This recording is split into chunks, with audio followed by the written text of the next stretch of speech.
someone went and got a doctorate or they're an MD doesn't mean they know how to talk about suicide. In fact, a lot of times they ignore those signs a bit, right? So we, in the class, we get up in front of people and we say, ask me clearly and directly about suicide.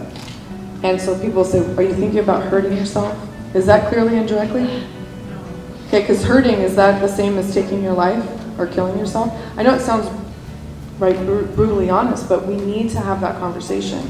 You know, as much as we want to protect them at home and give them a good life, they go out into the world and they experience humiliation and shame and yeah, all of that. And so those are all things that are stressful events that will create, you know, shame and a sense of, you know, perceived burdensomeness. What comforted me was that people called. People didn't forget about me. You know, and I'm really blessed because I'm a teacher. Teachers are just, you know, automatically really typically empathetic people. People dropped off little gifts. You know, hummingbirds kept coming in relationship to our son, and so we associated the hummingbird with our sons. Even if we weren't home, they would drop off little hummingbird gifts. Women who stepped up were measured as citizens of the nation, not as women. This was a people's war, and everyone was in it. And I stopped for a moment in today's context and I said, women who stepped up were measured as citizens, not as women. What was wrong with being measured as a woman, and what was wrong with doing women's work? And we were only measured as citizens when we stepped up to do men's work.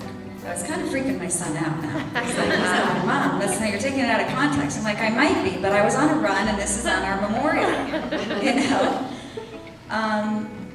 Look, the work, whether it was in World War II and there were women stepping up doing jobs that men used to do, there were women having babies and raising children and nurturing and caring for the trauma that was happening when men came home injured and when dads were not there, and that work was every bit as valuable, and my God, they were citizens too. But I was raised by 3 women, my mother, my aunt, my grandmother, and they gave me a different perspective on what a woman is worth.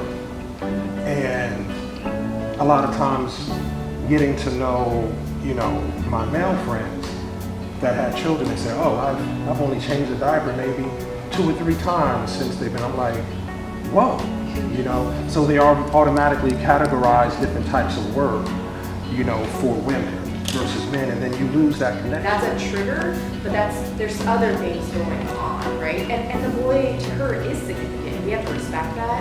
I think so often with the kids, we think their issues are silly and insignificant, and they're not. The fact that someone is connecting with somebody is prevention, is a barrier. Because a lot of times those folks feel really disconnected. So every connection that we can make is potentially a safety net against deciding, perhaps impulsively, I don't want to be on the planet anymore. What we've come to see is that we have to not only normalize our language about it, but also understand that there's no major magic that parents are having to do to address this situation. And it's okay, but we've got to teach coping skills. We, as clinicians, we don't do it enough. As parents, we kind of, we want to wrap them in bubble wrap, right? We want to protect them. And how do we do it, you know, when they're our own kid, and how do we notice it, and how do we notice it in others?